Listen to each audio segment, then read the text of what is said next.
혹시 최근에 떠났던 여행 한번 떠올려 보시겠어요? 멋진 풍경 보고 맛있는 음식 먹는 거.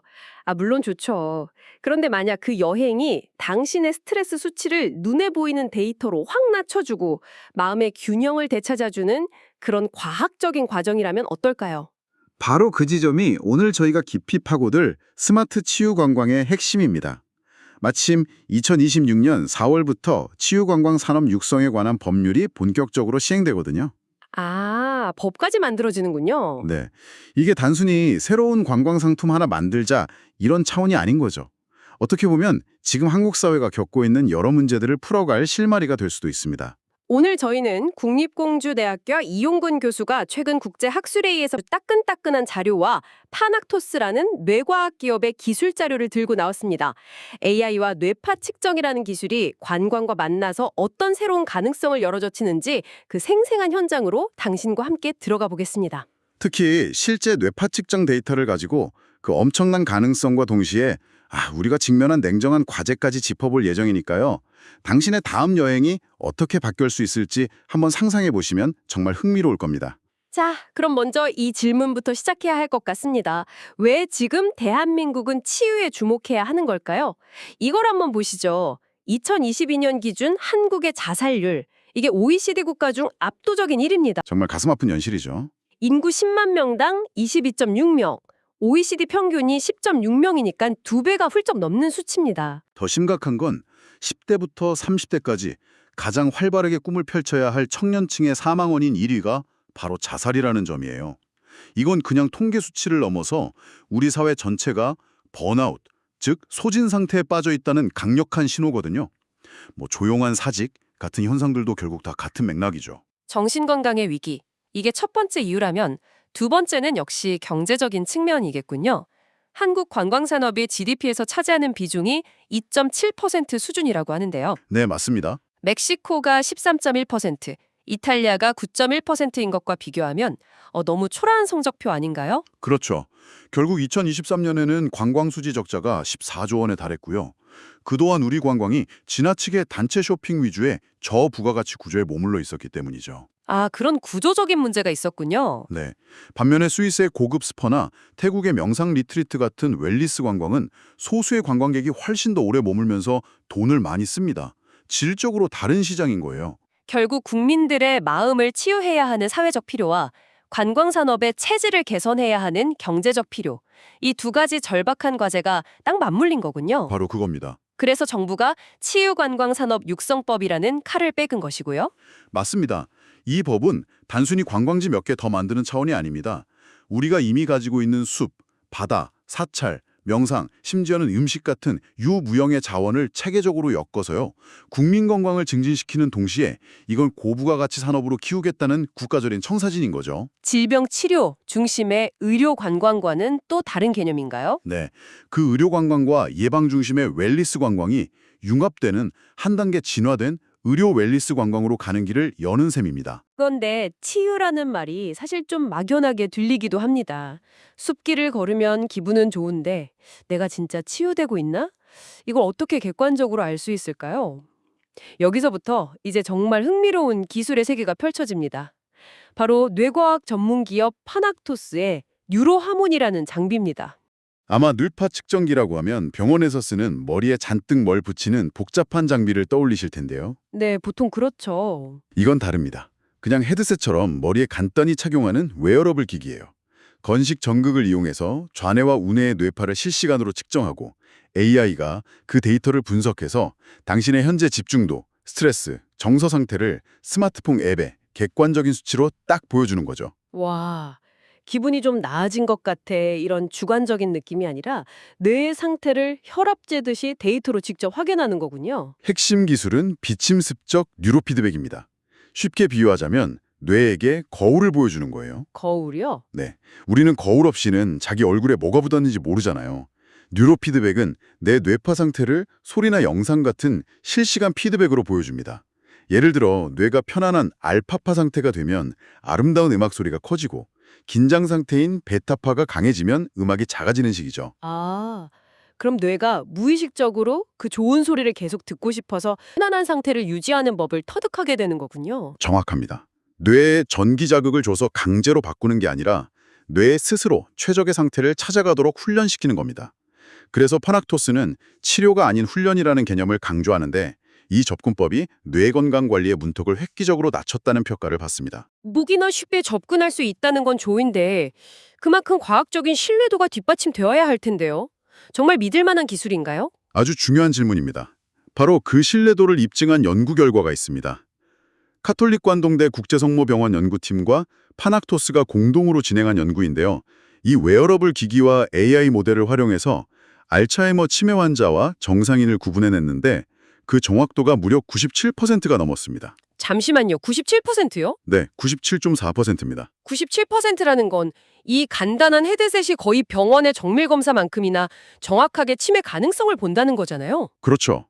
이 연구 결과는 세계적인 국제학술지 사이언티픽 리포츠에도 실렸습니다. 와, 이건 단순히 치매 환자뿐만 아니라 부모님의 건강이 걱정되는 당신 같은 분들에게는 완전히 다른 차원의 이야기가 되겠는데요. 맞습니다. 질병을 진단하는 수준의 기술을 이제는 건강한 사람들이 더 행복해지기 위해 활용할 수 있게 됐다는 신호탄인 거죠. 바로 이 지점에서 국립공주대학교 이용근 교수가 이끄는 스마트 의료 웰리스 관광 대학원 연구팀이 제시한 실제 치료 프로그램 데이터가 등장합니다. 정말 흥미로운 결과가 나왔죠. 자, 그럼 이 기술이 실제 치유 프로그램에서 어떻게 작동하는지 지금부터 실제 데이터를 보면서 한번 파헤쳐보겠습니다. 여기에 불면과 우울 증상이 있는 69세 여성의 뇌파 검사 결과 리포트가 2개 있습니다. 약 1시간 간격으로 축적된 그야말로 따끈따끈한 데이터입니다. 이분은 평생 간호사로 일하시고 현재는 요양병원 이사장을 맡고 계신 분인데요. 이용근 교수 연구팀이 이분을 대상으로 특별한 프로그램을 진행했습니다. 신효상 마취통증의학과 원장이 쓴 호흡 리셋 같은 최신 호흡 이론과 우리 전통 국악을 접목한 국악 호흡 챙김을 통한 몸과 마음 치유 명상 프로그램이었죠. 아, 굉장히 구체적인 프로그램이네요. 네.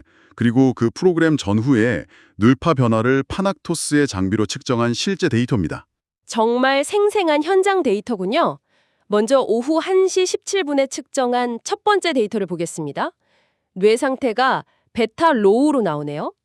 뇌 활성도 수치도 좌뇌 72.5, 우뇌 73.1로 상당히 높습니다. 이건 어떤 상태를 의미하는 건가요? 베타파는 우리가 깨어서 활동하거나 무언가에 집중할 때 나오는 뇌파입니다. 수치가 높다는 건 뇌가 상당히 각성되고 긴장된 상태라는 뜻이죠. 쉽게 말해 몸은 쉬려고 해도 뇌는 계속 무언가에 신경을 쓰고 있는 엔진이 꺼지지 않은 상태라고 볼 수 있습니다.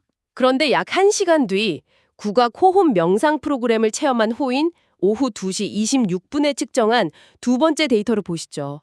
와, 이건 정말 놀랍네요. 네, 그렇죠. 뇌 상태가 알파로 완전히 바뀌었고 뇌 활성도 수치가 좌뇌 29.2, 우뇌 33.9로 뚝 떨어졌습니다. 거의 60% 가까이 감소했네요. 여기서 정말 흥미로운 지점은 이겁니다. 뇌가 각성, 긴장 상태인 베타파 모드에서 이완, 휴식 상태인 알파파 모드로 완전히 전환된 겁니다. 알파파가 휴식 상태군요. 네, 알파파는 우리가 편안하게 명상하거나 쉴 때 나오는 뇌파거든요. 스트레스 지수도 눈에 띄게 감소했죠. 운의 기준으로 37에서 29로 약 22%나 줄었습니다. 뇌가 이완 프로그램에 즉각적으로 그리고 매우 긍정적으로 반응했다는 명백한 증거입니다. 와, 1시간 만에 이렇게 드라마틱한 변화가 가능하다니. 정말 효과가 있네요. 그런데 잠깐만요. 여기 다른 수치들을 보니까 꼭 그런 것만도 아닌데요. 네, 어떤 부분이요? 우울, 불안 관련 지수는 1차와 2차 검사에서 거의 변화가 없어요. 여전히 나쁜 범위의 높은 수준에 머물러 있습니다. 바로 그 점이 이 데이터가 가진 또 다른 핵심이자 우리가 놓치지 말아야 할 부분입니다. 아주 날카로운 지적이세요. 이 데이터는 우리에게 두 가지 아주 중요한 사실을 동시에 알려줍니다. 첫째, 우리 뇌는 적절한 개입을 통해 짧은 시간 안에 스트레스를 완화하고 긍정적으로 변화할 수 있는 엄청난 잠재력, 즉 신경 가소성을 가지고 있다는 희망적인 사실. 그리고 둘째는 단 한 번의 체험으로 모든 게 해결되지는 않는다는 냉정한 현실이겠군요. 맞습니다. 불면이나 우울증처럼 만성적으로 자리 잡은 문제는 한 번의 체험으로 근본적인 해결이 되지 않는다는 거죠. 이걸 뇌 과학 용어로 설명하면 일시적인 상태는 바뀌었지만 오랫동안 굳어진 특성, 그대로 남아있는 겁니다. 그렇군요. 상태와 특성의 차이. 수치가 드라마틱하게 변한 건 알겠습니다. 그런데 이게 정말 치유의 효과일까요? 아니면 그냥 낯선 환경에서 긴장해 있던 사람이 1시간 정도 조용한 곳에 가만히 앉아 있었으니 당연히 나타나는 생리적인 이완 반응은 아닐까요? 이걸 어떻게 구분하죠? 그건 역시 굉장히 중요한 포인트입니다. 그래서 연구팀에서는 단순히 쉬는 그룹과 프로그램을 진행하는 그룹을 비교하는 연구도 병행합니다. 이 데이터가 의미 있는 이유는 단순한 이완을 넘어 알파파라는 특정 뇌파가 안정적으로 우세해지는 패턴을 보였다는 점입니다. 이건 수동적인 휴식이 아니라 프로그램에 능동적으로 참여하면서 뇌가 안정감을 학습한 결과로 해석할 수 있죠. 알겠습니다. 그럼 여기서 사업적인 딜레마가 생기겠네요. 관광객은 보통 1박 2일, 길어야 일주일 머무는데 그 안에 근본적인 변화를 줄 수 없다면 치유관광이라는 말을 쓰는 게 맞을까요? 자칫 과대 광고가 될 수도 있겠어요. 정확합니다. 그래서 업계에서는 치유의 시작점이라는 개념을 강조합니다. 여행지에서는 뇌가 긍정적으로 변할 수 있다는 놀라운 체험과 명확한 데이터를 제공하는 거죠. 아, 시작점. 네. 그리고 일상으로 돌아가서도 스마트폰 앱과 연동된 프로그램을 통해 꾸준히 훈련하고 관리할 수 있는 일종의 구동 모델로 연결하는 겁니다. 여행은 일회성이지만 치유는 라이프스타일이 되어야 한다는 철학입니다. 아하. 이 데이터는 스마트 치유 관광의 엄청난 가능성을 보여주는 동시에 왜 일회성 체험이 아니라 개인의 뇌파 데이터에 기반한 꾸준하고 맞춤화된 사후 관리가 필요한지를 역설적으로 보여주는 아주 중요한 자료였네요. 자, 그럼 이 모든 조각들을 맞춰보죠. 뇌파를 실시간으로 측정하는 AI 기술, 그리고 실제 데이터가 보여준 뚜렷한 가능성과 명확한 한계, 이 모든 것들이 합쳐져서 그리는 K치유관광의 미래는 어떤 모습일까요? 이용근 교수가 제시하는 오정법이라는 개념에서 그 청사진의 힌트를 얻을 수 있습니다. 오정법이요? 네, 정식, 정면, 정심, 정동, 그리고 정식, 즉 올바른 음식, 올바른 수면, 올바른 마음, 올바른 움직임, 그리고 올바른 호흡, 이 5가지를 통해 신체와 정신의 총체적인 치유를 추구하는 거죠. 단순히 하나의 활동이 아니라 삶의 전반을 아우르는 종합적인 접근법이군요. 구체적으로 어떤 모습일지 그려주시겠어요? 예를 들어 당신이 2박 3일 K치유관광 프로그램에 참여했다고 상상해 보세요. 첫날은 정식, 즉 올바른 호흡의 날입니다. 헤드셋을 쓰고 구강 명상을 하면서 내 뇌파가 알파파 상태에 도달했을 때 피드백을 받으며 가장 효율적인 호흡법을 훈련합니다. 둘째 날은요? 둘째 날은 정동, 올바른 움직임의 날이죠. 제주의 숲길을 맨발로 걸으면서 자연의 소리가 내 뇌에 어떤 긍정적인 변화를 주는지 실시간 데이터로 확인하는 겁니다. 와, 상상만 해도 좋네요. 마지막 날은요? 마지막 날은 정식, 올바른 음식과 정심, 올바른 마음을 다스리죠. 사찰에서 신임과 함께 바르공양을 하며 식사에 집중하는 명상을 하고 그동안 쌓인 뇌파 데이터를 바탕으로 AI가 내게 맞는 맞춤형 마음 챙김 전략을 리포트로 제공해 주는 겁니다. 와, 여행이 끝날 땐 단순한 기념사진이 아니라 내 몸과 마음이 어떻게 긍정적으로 변화했는지를 보여주는 상세한 건강 리포트를 손에 쥐게 되는 거군요. 바로 그겁니다. 여기서 휴먼웨어라는 단어가 등장하는데 조금 생소합니다. 하드웨어나 소프트웨어와는 어떻게 다른 개념인가요? 하드웨어는 멋진 호텔이나 스파 시설이죠.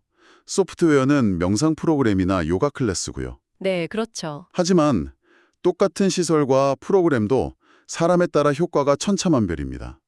휴먼웨어는 바로 그 사람 자체에 집중하는 겁니다. 당신의 뇌파 데이터, 스트레스 반응, 수면 패턴을 분석해서 당신에게 가장 효과적인 프로그램 순서와 강도를 실시간으로 조절해 주는 것. 기술의 최종 목적지가 기계가 아니라 인간의 잠재력을 최대한 끌어내는 데 있다는 철학을 담은 용어입니다. 오늘 저희는 뇌과학과 AI가 어떻게 관광산업의 패러다임을 바꾸고 있는지 깊이 있게 들여다봤습니다. 치유관광은 단순한 새로운 먹거리를 찾는 경제적 관점을 넘어 OECD 자살률 1위라는 오명을 안고 있는 우리 사회의 정신적 위기에 대응하고 개인의 삶의 질을 높이는 정말 중요한 사회적 인프라가 될 수 있겠다는 생각이 강하게 듭니다. 뇌과학자들은 뇌가 경험과 학습을 통해 스스로 변화하고 성장할 수 있는 능력, 즉 신경과소성을 가지고 있다고 말합니다. 오늘 우리가 함께 본 데이터는 그 가능성을 너무나 명확하게 보여줬죠. 중요한 것은 그 긍정적인 변화를 꾸준히 이끌어낼 수 있는 과학적이고 체계적인 시스템을 우리가 어떻게 만들어가느냐에 달려 있을 겁니다. 오늘 탐구를 마무리하며 당신께 이런 질문을 던지고 싶습니다. 만약 기술의 발전이 당신의 다음 휴가를 단순한 쉼에서 당신의 뇌를 위한 맞춤형 업그레이드로 만들어준다면 당신은 어떤 프로그램을 선택하시겠습니까? 어쩌면 미래의 가장 가치 있는 여행은 가장 멀리 가는 여행이 아니라 가장 깊이 자기 안으로 들어가는 여행이 될지도 모릅니다.